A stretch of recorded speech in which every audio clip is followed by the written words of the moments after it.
सोलापुर गांव में एक गरीब आदमी रहता था जिसका नाम केशव था। वो अपनी किस्मत का मारा था। उसके पिताजी के कारण उसका सब कुछ चला गया था। उसकी पत्नी सुनीता जो बहुत समझदार और होशियार थी। सुनीता, कुछ खाने के लिए है क्या? मुझे बहुत भूख लगी है। कुछ खाना हो तो दे दो।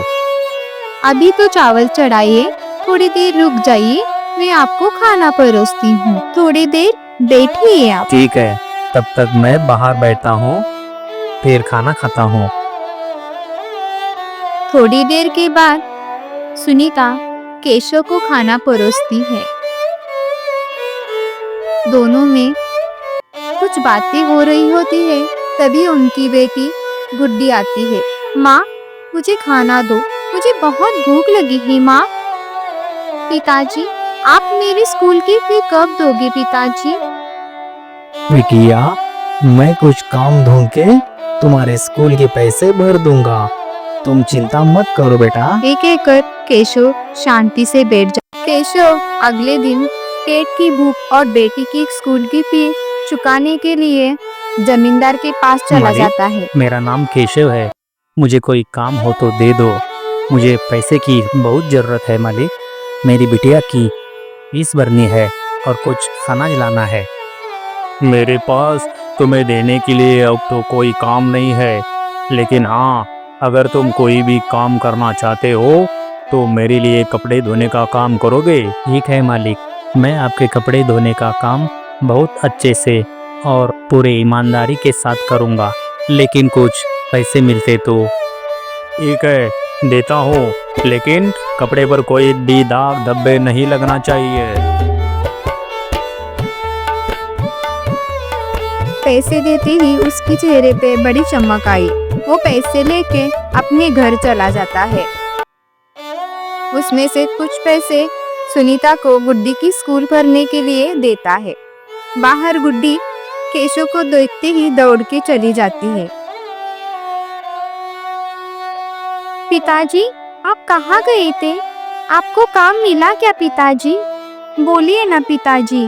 केशव कहता है, चलो बेटी, अंदर चलकर तुम्हें बताता हूँ। तभी दोनों मिलकर अंदर चले जाते हैं। माँ देखो, पिताजी आ गए। माँ, माँ देखो, और पिताजी को काम भी मिला है। माँ देखो माँ। अच्छा, ठीक हुआ जी, आपने तो बड़ी अच्छी बात बता दी। मुझे सुनकर बहुत खुशी हुई। अच्छा हुआ, पर आपको काम कौन सा मिला है जी? ये तो बताइए ना। आप क्या करेंगे? केशव और गुड्डी अंदर आते हैं। हाँ, मुझे काम मिला है सुनीता, पर मुझे धोबी का काम मिला है। कल से मैं धोबी बनूंगा, क्योंकि मुझे खेत में काम नहीं मिला। और कुछ पैसे सुनीता के हाथों में देता है। कोई बात नहीं जी, आपको काम मिला, यही हमारा। गुड्डी और सुनीता दुकान चले जाते हैं। घर में कुछ भी नहीं बचा था। चावल और आटा भी खत्म हो गया था। गरीब की जिंदगी में दो वक्त की रोटी की चिंता दिन भर रहती है। काका, आज हम आपसे कुछ उधार नहीं लेने आए हैं। थोड़े पैसे देके हमें कुछ सामान दीजिए। क्या सामान चाहिए बिटिया तुम्हें? सामान लेके सुनीता और गुड्डी घर चले जाते हैं। घर आकर खाना बनाकर खाते हैं। गरीबी में प्यार की रोटी सबसे मीठी होती है। अच्छा हुआ सुनीता, मुझे काम मिल गया, घर में अनाज तो आ गया। आप सही कह रहे हैं। आपकी इस काम की वजह से हम दो वक्त की तो रोटी खा पाएंगे, नहीं तो आज क्या होता हमारा। और हाँ, हमें गुड्डी की स्कूल की फीस भी भरनी है, वरना उसे स्कूल से निकाल देंगे। अगले दिन, सुनिए, उठ जाइए, आपको काम भी तो करना है आज से। हाँ सुनीता, उठता हूँ मैं। ये कहकर सुनीता रसोई में चली जाती है और केशव भी नहाने के लिए चला जाता है। सुनिए, अब हमें कपड़े धोने के लिए जो सामान लगता है वो लेके आइए।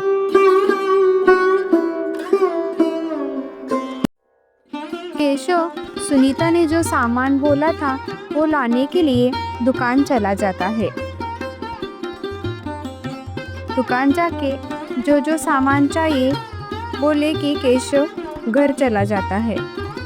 घर पर गुड्डी और सुनीता केशव की राह देख रही थे। सुनीता चुपचाप बैठी थी क्योंकि उसके कमर में दर्द हो रहा था। करती भी तो क्या। तभी केशव आता है। सुनीता, जल्दी चलो, हमें कपड़े धोने के लिए देर हो रही है।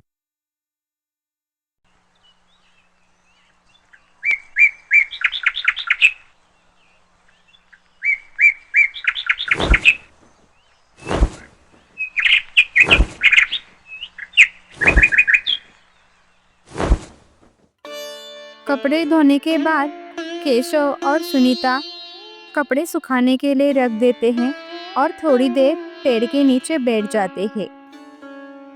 फिर कपड़े सूख जाने के बाद सुनीता कपड़ों को टोकरी में भरती है और टोकरी को केशव के पीठ पर रख देती है और दोनों मिलकर अपने घर चले जाते हैं। केशव कपड़ों की बोरी लेके जमींदार के पास जा रहा था।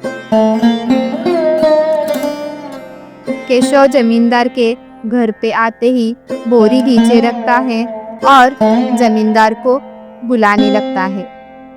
मालिक, मालिक, मैं आपके कपड़ों की बोरी लेके आ गया हूँ मालिक। तभी जमींदार आता है केशव की आवाज सुनकर। हाँ केशव, कपड़े ठीक से बराबर धो के लेके आए हो ना तुम? हाँ, कुछ गड़बड़ तो नहीं की? नहीं मालिक, मैंने आपके कपड़े बहुत अच्छी तरह धो के लेके आया हूँ। अगर आपको विश्वास नहीं है तो आप एक बार खुद देख लीजिए मालिक। नमस्कार करके केशव अपनी घर की ओर चल पड़ता है। बाहर बहुत धूप थी, इसलिए केशव जल्दी जल्दी से अपने घर जा रहा था। तभी कुछ गांव वाले वहाँ खड़े थे। अरे देखो, गाँव का धोबी आया है देखो। केशव ने ये बात सुनी, उसे बहुत बुरा लगा। वो अपने घर की ओर चल पड़ा। घर आते ही उसने अपनी पत्नी सुनीता से कहा। सुनीता कह रही थी, क्या हुआ जी, आप इतने क्यों परेशान हो? क्या हुआ आपको? क्या बताओ सुनीता, जब मैं घर आ रहा था तब कुछ लोग मुझे गाँव का धोबी कह के चिढ़ा रहे थे। सुनीता, आप चिंता क्यों करते हैं? उन्हें जो बोलना है बोलने दीजिए। हमें क्या इस धोबी के काम की वजह से?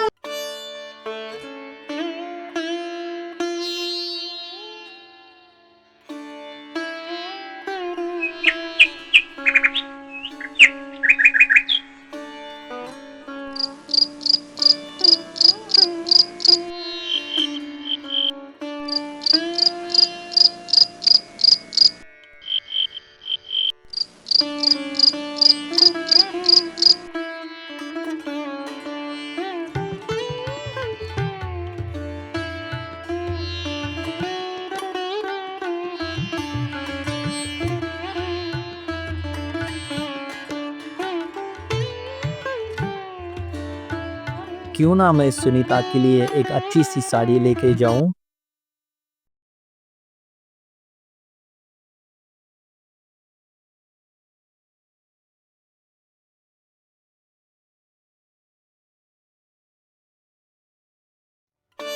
माँ, देखिए पिताजी ने आपके लिए क्या लाया है माँ।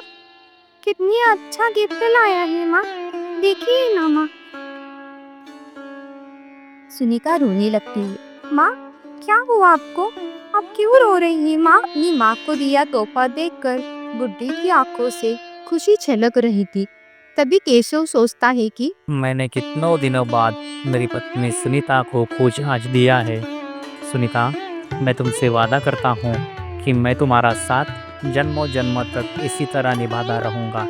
अंधेरा होने के बाद सब मिलकर खाना खाने लगते। आज कितनों दिनों के बाद उनके घर में खुशी का माहौल था। रात होते ही सब सो जाते हैं। दिन भर काम करके थक जाते थे। सुबह होते ही केशव को आवाज सुनाई देने लगती है। सुबह सुबह मुझे कौन ये बुला रहा है? केशव किसकी आवाज है देखने के लिए बाहर जाता है। आप कौन हो मालिक? मैंने आपको नहीं पहचाना। मैं शहर से कुछ दिनों के लिए इस गांव में रहने आ गया हूँ। मैं आपकी क्या मदद कर सकता हूँ? आप मुझे बोलिए। क्या तुम मेरे लिए धोबी का काम करोगे? तुम्हारा जो पैसा होता है वो मैं दे दूंगा। ठीक है मालिक, मैं आपके कपड़े धोने के लिए तैयार हूँ। कल सुबह मैं आपके घर आता हूँ।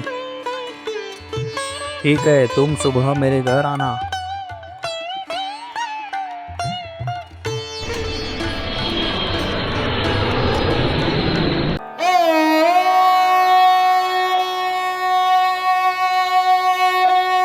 मालिक, मालिक, कपड़े दे दो, मैं बाहर खड़ा हूँ।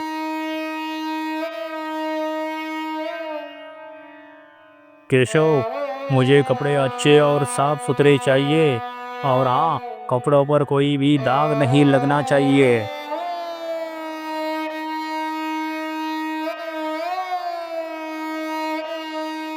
ठीक है मालिक, मैं आपके कपड़े धोने का काम बहुत अच्छे से और पूरी ईमानदारी के साथ करूँगा। सुनीता और केशव दोनों मिलकर कपड़े धोने लगते हैं। सुनीता, तुम्हारे कमर में दर्द होगा, तुम जाके उस पेड़ के नीचे आराम से सो जाओ। नहीं, मैं आपकी मदद कर रही हूँ, मैं ऐसे कैसे सो जाऊं? अरे नहीं, मैं खुद अपना काम थोड़ा सा कर लूँगा। तुम जाके आज थोड़ा सा आराम करो। ठीक है, मैं थोड़ी देर आराम करती हूँ, फिर आपकी मदद करती हूँ। ये कहकर सुनीता पेड़ के नीचे बैठने के लिए जाती है। तब तक केशव कपड़े सुखाने के लिए रख देता है।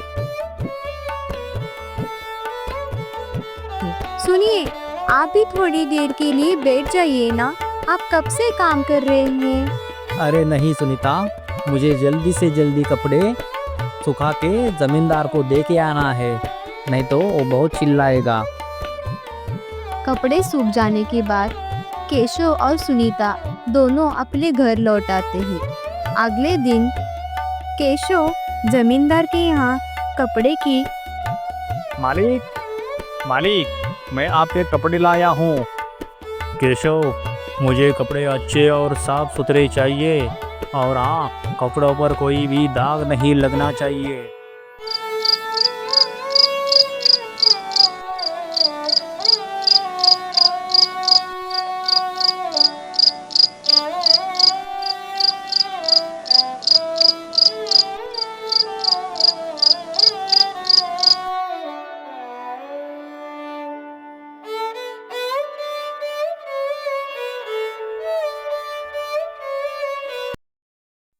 आ गए केशव, तुम वक्त के बड़े पक्के हो, हमेशा सही वक्त पर आते हो।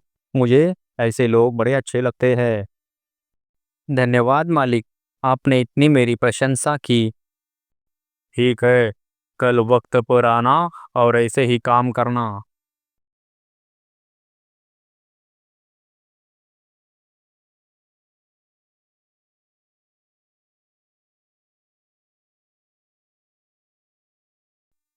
मालिक, मालिक,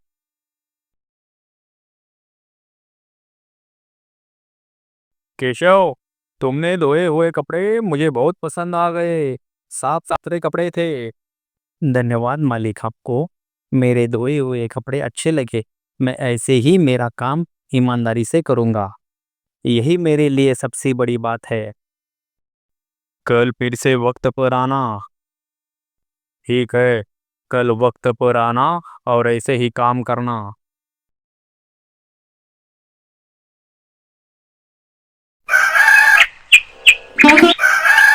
सुबह होते ही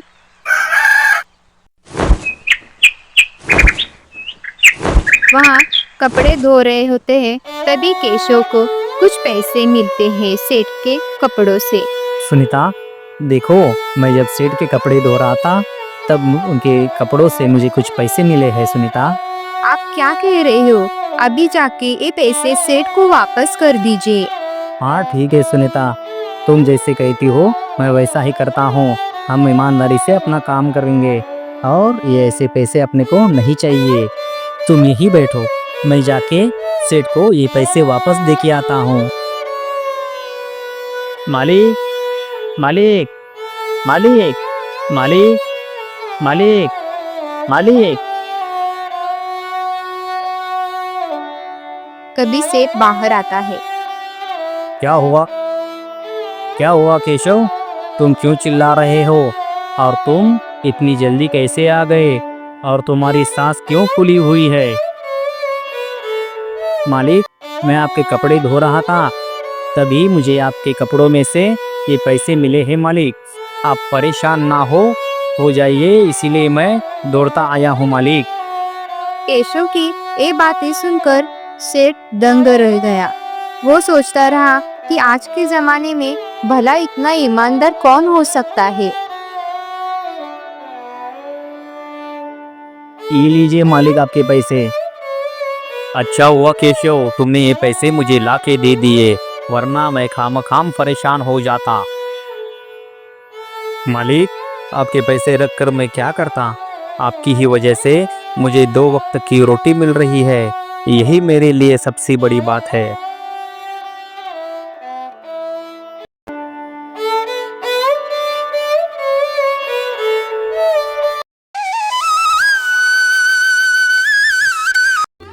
मुझे केशव को कुछ देना चाहिए, क्योंकि अगर वो चाहता तो वो मेरे पैसे रखकर कुछ भी कर सकता था, पर उसने ऐसा नहीं किया। कितना साफ दिल का इंसान है वो। उसके लिए मैं क्या तोहफा दूँ?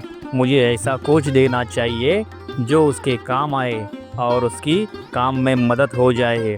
उसके लिए कपड़े धोने की मशीन ही सही है, यही लेके जाता हूँ, इससे उसका काम और हल्का हो जाएगा।